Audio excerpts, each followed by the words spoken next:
Okay, और बाकी unmute हो जाओ बच्चे। तो हम लोग ये कह रहे थे कि हार्ट भी होमोलोगस ऑर्गन शो कर रहे हैं। हार्ट होमोलोगस कैसे? बेटा mute, please mute. Heart homologous organ कैसे है बेटा? आप ये देखो, फिश का हार्ट 2 चेम्बर्ड है, फ्रॉग का हार्ट 3 चेम्बर्ड है, रेप्टाइल्स का हार्ट चेम्बर्ड नहीं है बेटा, यहाँ पे थोड़ा सा मिक्सिंग ऑफ ब्लड होता है। आपको पता है क्रोकोडाइल और एलिगेटर ही केवल ऐसे रेप्टाइल है जिनका हार्ट कंप्लीटली 4 चेम्बर्ड हार्ट है, और ह्यूमन हार्ट कंप्लीटली 4 चेम्बर्ड होता है। तो हम ये कह देते हैं कि बर्ड्स एंड मैमल्स, ये सारे किसका एग्जाम्पल है? ये सारे they are having the similar cardiac muscles से बने हैं। अब फंक्शन क्या क्या कर रहे हैं बेटा? इसके अंदर फिश में केवल वीनस ब्लड जाता है, डीऑक्सीजनेटेड ब्लड, तो ये केवल डीऑक्सीजनेटेड ब्लड को, डीऑक्सीजनेटेड दोनों है लेकिन मिक्सिंग ऑफ ब्लड हो जाता है। यहाँ पे भी डीऑक्सीजनेटेड और ऑक्सीजनेटेड है बट स्लाइट मिक्सिंग होता है, यहाँ पे कोई मिक्सिंग ऑफ ब्लड नहीं होता, फुली एफिशिएंट है। तो these are also the example of homologous organ. Book में एक और दे रखा है, दैट इज ब्रेन। सभी एनिमल्स के ब्रेन का अगर हम बेसिक सिड ब्रेन और हाइंड ब्रेन होगा। अगर मैं आपको बताऊं, हमारे ब्रेन का सबसे लार्जेस्ट पार्ट होता है सेरिब्रल हेमिस्फीयर। अगर हम इस डॉगफिश कहा जाता है, उसके में सबसे लार्जेस्ट, जैसे हमारे सेरिब्रल हेमिस्फीयर लार्जेस्ट होते हैं स्कॉलियोडॉन या डॉगफिश या शार्क, कार्टिलेजेनियस फिशेज होते हैं, बहुत बड़े बड़े होते हैं, जितना ब्रेन होता है उसमें सबसे बड़े साइज के ऑल्फैक्टरी लोब्स, क्योंकि उनकी स्मेलिंग पावर बहुत ज्यादा होती है। अगर आप बर्ड्स का ब्रेन देखोगे तो बर्ड लोब्स, ऑप्टिक लोब्स होते हैं फॉर विजन, देखने के लिए, बर्ड्स में ऑप्टिक लोब बड़े बड़े होंगे। तो इसका मतलब ये है कि the brain are modified for performing the, मतलब स्पेशलाइज्ड हुआ फॉर परफॉर्मिंग डिफरेंट फंक्शन। हमारे अंदर थिंकिंग पावर और सुनने की पावर और सूंघने की पावर बहुत कम है। कुछ एनिमल्स की स्मेलिंग पावर बहुत ज्यादा है, कुछ एनिमल्स की विजन बहुत ज्यादा है। तो वो सारे क्या होगा बेटा? Anatomy same organ. और एक और चीज याद रखना, होमोलोगस ऑर्गन शोज डाइवर्जेंट या एक्सप्लेन डाइवर्जेंट इवोल्यूशन। तो ये तो हो गए बेटा हमारे होमोलोगस ऑर्गन का एग्जांपल्स। नाउ वी एनालॉगस, फिर वापस से यही सेम चीज, एना। एना मीन्स होता है एंटोनिम्स, वर्ड पढ़ते हो ना, सिनोनिम्स, एंटोनिम्स, ऑपोजिट। तो एना मीन्स हो गया डिफरेंट। अब कई बार ये हो सकता है कि डिफरेंट डिफरेंट हाउस से आने वाले बच्चे सेम टाइप के हो जाएं। जैसे आप लोग देखते हो क्लास में बेटा, यूजुअली हमारा जो फ्रेंड सर्कल, कॉमन इंटरेस्ट होना चाहिए हम लोगों में। जैसे अगर ऐसा बहुत रेयर मिलता है कि अगर एक बच्चा कहीं इधर उधर नहीं घूमना चाहता, तो उसका कोई ऐसा फ्रेंड बन जाए जो सारे दिन भर डोलेगा। शुरू में बन जाएंगे फ्रेंड, लेकिन जब देखेंगे कि ये तो सारे दिन डोलता है, तो वो अपने आप को साइड कर लेगा। दूसरी चीज, मैंने आपको एक एग्जाम्पल बताया था बेटा कि मेरी बेटी वहां पे गई बॉम्बे में, तो उसके जो फ्रेंड्स बने थे शुरुआत में उनके, उन्होंने उससे पूछा कि तेरे बॉयफ्रेंड है? उसने मना कर दिया नहीं है। अच्छा ब्रेकअप हुआ क्या? उसने कहा नहीं, कभी थे ही नहीं मेरे और मैं बनाऊंगी भी नहीं। तो बेटा उन्होंने उसको साइडलाइन कर दिया कहने का, लेकिन सेम तरह की कॉमन सोच होती है। तो एनालॉगस ऑर्गन में हम ये कह सकते हैं, the organs which have different anatomy, different anatomy या फिर internal structure, different internal structure है but perform similar function. Function क्या शो कर रहे हैं बेटा? सिमिलर फंक्शन शो कर रहे हैं, ठीक है। फंक्शन क्या शो कर रहे हैं? सिमिलर फंक्शन शो कर रहे हैं। That is called as analogous organ. काम एक जैसे, the organs which have different origin. दूसरा हम कह सकते हैं द ऑर्गन्स विच हैव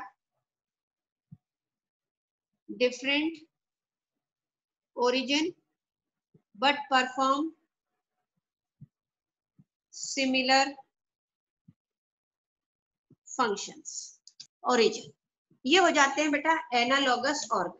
अब एनालॉगस ऑर्गन का अगर अपन एग्जांपल ले, तो मैं यहाँ पे लूंगी wings of bird and wings of butterfly. Wings of bird and wings of butterfly are the example of analogous organ. कैसे? विंग्स ऑफ बर्ड दोनों बेटा ये भी फ्लाई के लिए काम करता है, ये भी फ्लाइंग के लिए रिस्पॉन्सिबल है। यानी फंक्शन क्या होगा बेटा कि जो विंग्स में बोन्स होती है, तो आपको पता है ये बोन्स कौन कौन सी है, ह्यूमरस, रेडियोल्ना, कार्पल, मेटाकार्पल और फेलेंजिस की जो विंग्स हैं, they are the extension of abdominal skin. यानी बर्ड की सॉरी बटरफ्लाई के जो विंग्स है वो एब्डोमिनल स्किन के एक्सटेंशन से बने हैं। इसका मतलब इंटरनल स्ट्रक्चर इनमें बोन्स होती ही नहीं है। काम दोनों सेम कर रहे हैं, ये भी उड़ने का काम कर रहे हैं, ये भी उड़ने का काम कर रहे हैं, लेकिन दोनों का इंटरनल स्ट्रक्चर डिफरेंट है। तो इससे क्या प्रूव हुआ? इससे ये प्रूव हुआ कि दोनों के एंसेस्टर्स तो डिफरेंट थे, दोनों के एंसेस्टर्स तो मॉडिफाई हो गए for performing the same function. तो इस तरह के इवोल्यूशन को कहा जाता है कन्वर्जेंट इवोल्यूशन। क्या कहा जाता है बेटा? Convergent evolution. कन्वर्जेंट इवोल्यूशन मतलब कि different structure but evolve for doing same function. यानी एक का एंसेस्टर ये है, ये भी सेम फंक्शन कर रहा है, दूसरे का एंसेस्टर ये है, ये भी सेम फंक्शन। अल्टीमेटली फंक्शन के बाद पे आओ तो सारे एक ही पॉइंट पर आके मर्ज हो रहे हैं, एक ही पॉइंट पर आकर मिल रहे हैं, फंक्शन इवोल्यूशन। तो convergent evolution is the can be explained by analogous organ, या हम कह दे the analogous organ express convergent evolution. अब बेटा ये तो हो गए हमारे सिंपल सा चीज। अब इसमें बेटा एक दिमाग की बात आएगी, थोड़ा कॉम्प्लिकेटेड सा है, लेकिन आपको ध्यान से समझना है। मैं एग्जांपल ले रही हूँ और कन्वर्जेंट इवोल्यूशन। तो और कन्वर्जेंट इवोल्यूशन के लूं तो eye of octopus and eye, ठीक है, हाँ मैमल की ले लेती हूँ।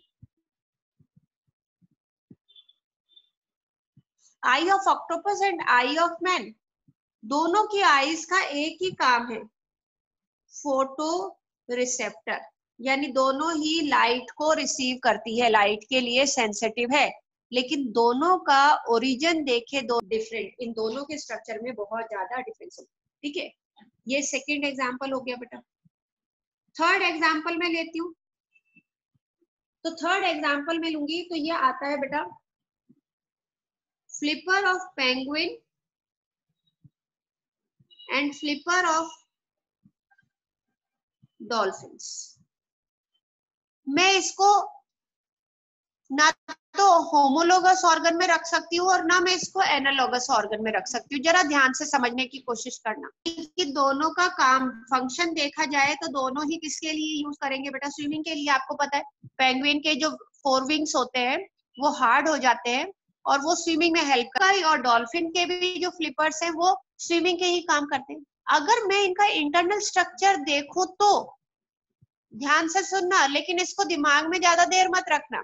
इंटरनल ह्यूमरस, रेडियोला, कार्पल, मेटाकार्पल और फेलेंजिस सारी बोन्स है। तो आप कहोगे मैम ये तो होमोलोगस भी नहीं कह सकते क्योंकि सेम इंटरनल स्ट्रक्चर है और फंक्शन भी सेम है, और लेकिन इंटरनल स्ट्रक्चर सेम है। तो यहाँ पे जो मैं एक्सप्लेनेशन देने जा रही हूँ वो क्या एक्सप्लेनेशन देने जा रही हूँ बेटा? जो फ्लिपर ऑफ डॉल्फिन है वो बना है बेटा मसल्स का। किसका बना है? मसल्स का। बोन के ऊपर क्या प्रेजेंट? वो बनी है बेटा फेदर्स की। वो किसकी बनी है? फेदर्स की। तो हम ये कह देते हैं कि एनाटॉमी डिफरेंट हो गई ना बेटा, एनाटॉमी डिफरेंट हो गई, परफॉर्मिंग द सेम फंक्शन। तो that's why the example of analogous organ, that is they have different anatomy but perform the same function. तो ये चीज हो जाती है एनालॉगस ऑर्गन। और दोनों ही ये dolphin is also using its flipper for the swimming and penguin is also used for its flipper for swimming. ये एग्जाम्पल्स हमारे बुक में दे रखे बेटा। अब आ जाता है दूसरा एग्जाम्पल हम लेते हैं प्लांट्स का। होमोलोगस ऑर्गन में भी तो हमने प्लांट्स का एग्जाम्पल लिया था, तो एनालॉगस ऑर्गन में भी हम प्लांट्स का एग्जाम्पल लेते हैं। तो now I am coming on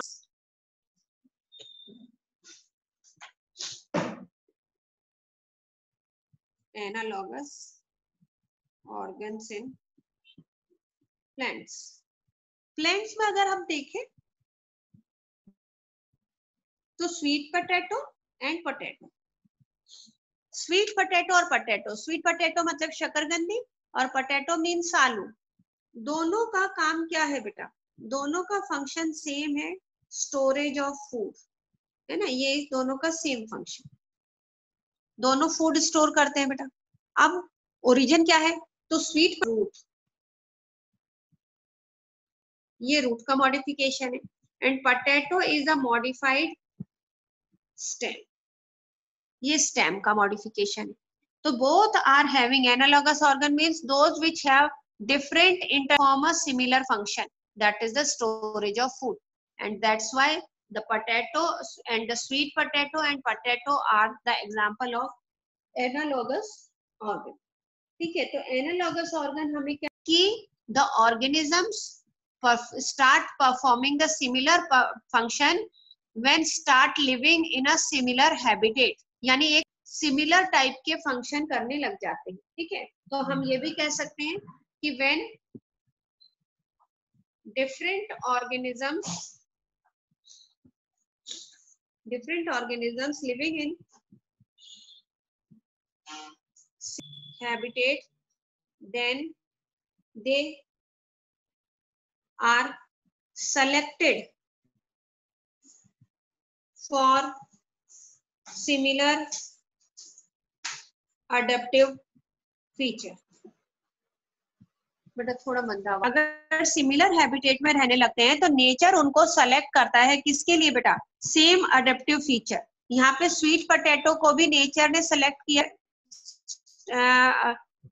adapt किया या सेलेक्ट किया स्टोरेज ऑफ फूड के लिए, जबकि organism living in the similar habitat and they are selected for the similar adaptive feature, then this type of evolution, then this evolution is called as convergent evolution, convergent evolution कहलाता है। अब simply चीज है कि board में अगर इन examples के अलावा कोई और एग्जांपल आ जाए, यूजुअली इसमें बहुत सारे डिटेल ऐसे नहीं आता कि एग्जांपल दिस और हाउ दे आर एनालॉगस, वो यूजुअली एग्जांपल्स दे देते हैं and then they just write कि write down which of them are homologous और एनालॉगस। आपको सिर्फ नाम बताना है कि ये कैसे बताओगे। तो एक सिंपल सा तरीका है, ये मैं सिर्फ तरीका बता रही हूँ बेटा, ये ऐसा कहीं पे थ्योरेटिकल लिखा नहीं है ना एक्सपेरिमेंटली प्रूव है, मैं सिर्फ वो इज द होमोलोगस ऑर्गन और द एनालॉगस ऑर्गन। आपने ये देखा होगा कि जहां पे भी हम लोग वर्ड यूज कर रहे हैं एनालॉगस ऑर्गन के लिए हमारे पास सेम वर्ड आ रहे हैं, पोटैटो पोटैटो। अगर आप इधर भी देखो तो आप इसमें कैसर ऑफ डॉल्फिन, दोनों में फ्लिपर फ्लिपर कॉमन वर्ड आ रहा है, eye of octopus, eye of mammal, दोनों में कॉमन वर्ड आ रहे हैं। जिसमें कॉमन वर्ड आते हैं वो एनालॉगस ऑर्गन होते हैं। जबकि अगर अपन होमोलोगस ऑर्गन में देखो, लिम्ब ऑफ चीता, flipper of whale, wings of bird, hands of man, तो ये सारे एग्जांपल्स किसके आते हैं बेटा? Analogous organ. जब अलग अलग नाम दे रखे हो हर ऑर्गन का तो वो होमोलोगस ऑर्गन में आ जाएगा, और सेम नाम दे रखे हैं प्लांट का, आपको सिर्फ समझाने के लिए ले रही हूँ कि अगर मैं एक प्लांट का एग्जांपल लूं, the tendril of Cucurbita and tendril of P, ये दोनों क्या है? टेंड्रिल ऑफ कुकुरबिटा और टेंड्रिल ऑफ पी। अब जिन बच्चों ने लीफ के मॉडिफिकेशन या स्टेम का मॉडिफिकेशन पढ़ रखा है 11th क्लास से याद रखोगे, भाई दोनों में टेंड्रिल टेंड्रिल आ रहे हैं, बोल दो मैडम ये तो एनालॉगस ऑर्गन है, और वो सही भी है। क्यों? क्योंकि दोनों का काम है सपोर्ट प्रोवाइड करना, लेकिन दोनों के ओरिजिन डिफरेंट है। टेंड्रिल ऑफ कुकुरबिटा आपने पढ़ा था, एक्सिलरी बर्ड से ओरिजिन होती है, वो बेटा लीफ की मॉडिफिकेशन है, लीफ मॉडिफाइड इनटू टेंड्रिल्स। ये एग्जांपल्स आ जाते हैं। अगर मैं एक और एग्जांपल दूं, thorns of cactus and thorns of thorns of cactus और थॉर्न्स ऑफ बोगनवेलिया। एग्जाम्पल रहेगा thorns thorns same analogous organ, दोनों का फंक्शन क्या रहेगा बेटा? प्रोटेक्शन। ये किससे ओरिजिनेट हुए? कैक्टस में थॉर्न्स किससे बनते हैं? लीफ मॉडिफाइड होती है बेटा, लीफ मॉडिफिकेशन। तो this is how we can identify. अब आपको या तो इंटरनल एनाटॉमी पता हो तो आप आइडेंटिफाई करोगे कि भाई ये होमोलोगस ऑर्गन है या एनालॉगस ऑर्गन है, या एक सिंपल सा तरीका हो कि these are the analogous organ और या फिर होमोलोगस ऑर्गन। तो ये आप लोगों का बेटा आज मॉर्फोलॉजिकल और एनाटॉमिकल एविडेंसेस यानी कि मॉर्फोलॉजी और एनाटॉमी और हाउ वी इवॉल्व्ड।